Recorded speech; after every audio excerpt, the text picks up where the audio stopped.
Mari jemaat Tuhan, kita tundukkan kepala, kita berdoa sebelum kita belajar firman Tuhan.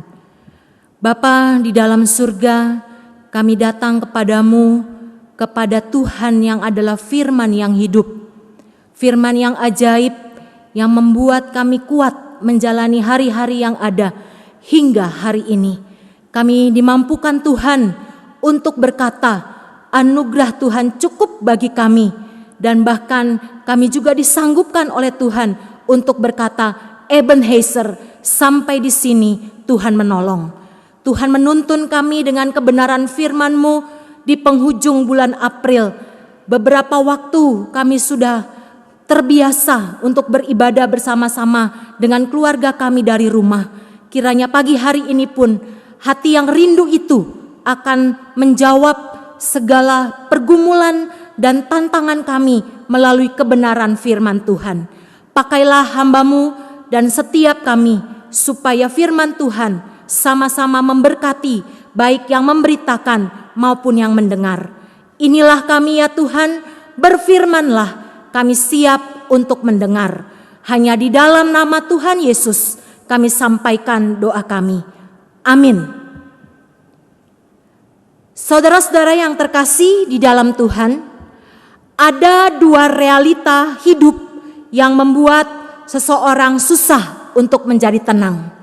Sehingga marilah kita membuka bagian firman Tuhan dari surat 1 Petrus 4 ayat yang ke-7. Mari kita membaca bersama-sama karena hanya satu ayat. Mari kita membacakannya. Kesudahan segala sesuatu sudah dekat. Karena itu kuasailah dirimu dan jadilah tenang, supaya kamu dapat berdoa. Dua realita hidup yang membuat orang susah untuk menjadi tenang. Realita pertama, manusia adalah sebagai makhluk sosial. Dibuktikan bahwa manusia yang satu dengan yang lain saling membutuhkan, sehingga terjadi keterikatan relasi-relasi, dan relasi itu cenderung dan berpotensi menghasilkan tekanan-tekanan dan tuntutan-tuntutan yang bahkan berujung kepada kekecewaan, kecemasan, kekhawatiran, kegelisahan, putus asa, dan bahkan ketakutan yang berlebihan. Manusia cenderung mudah terusik rasa tenangnya. Sebagai contoh, saudara-saudara, istilah yang diperbincangkan beberapa bulan ini, lockdown dan social distancing. Manusia menjadi resah dengan dua istilah ini dan menjadi tidak tenang. Bagi pengusaha dikondisikan untuk home industry, saudara-saudara. Bagi karyawan diharapkan work from home. Bagi anak-anak, home learning atau homeschooling.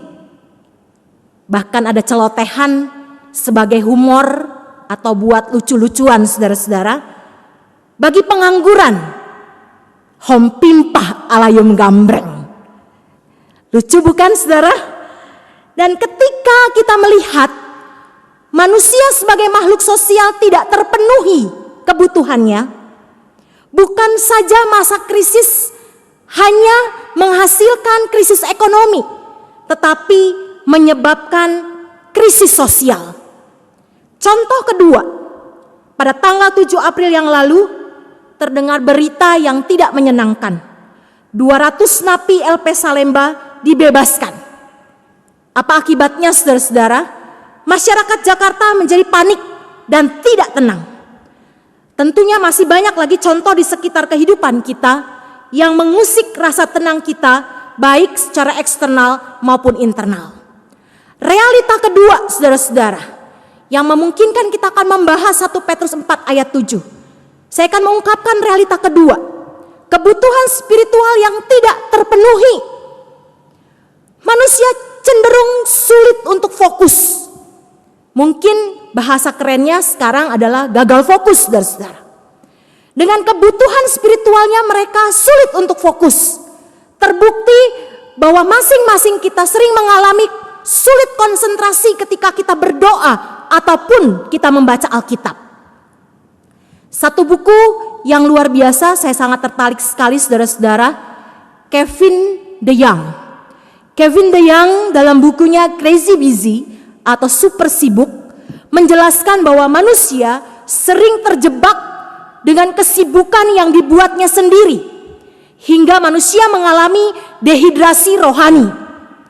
Solusinya yang diberikan dalam catatan ataupun tulisan Kevin DeYoung, manusia harus berani keluar dari kesibukannya dengan cara istirahat, makan sebelum terasa sangat lapar. Bahkan dikatakan liburan menjadi solusi. Tidur yang cukup juga menjadi sebuah solusi. Apakah semua itu yang dimaksudkan oleh Kevin DeYoung? Bahwa semua yang dibutuhkan itu untuk memulihkan konsentrasi manusia kepada kebutuhan spiritualnya. Dia simpulkan saudara-saudara, manusia harus memiliki ritme dan tempo kehidupan yang benar. Ritme dan tempo kehidupan yang sehat, tertib, teratur, jika tidak ingin menghancurkan diri sendiri. Bahkan Rick Warren juga merekomendasikan buku tersebut. Apa contohnya dalam kehidupan kita sehari-hari, saudara-saudara? Saya mengangkat sebuah istilah yang pernah dipakai oleh seorang hamba Tuhan di dalam khotbahnya. Istilah monkey mind, saudara-saudara. Apa itu monkey mind?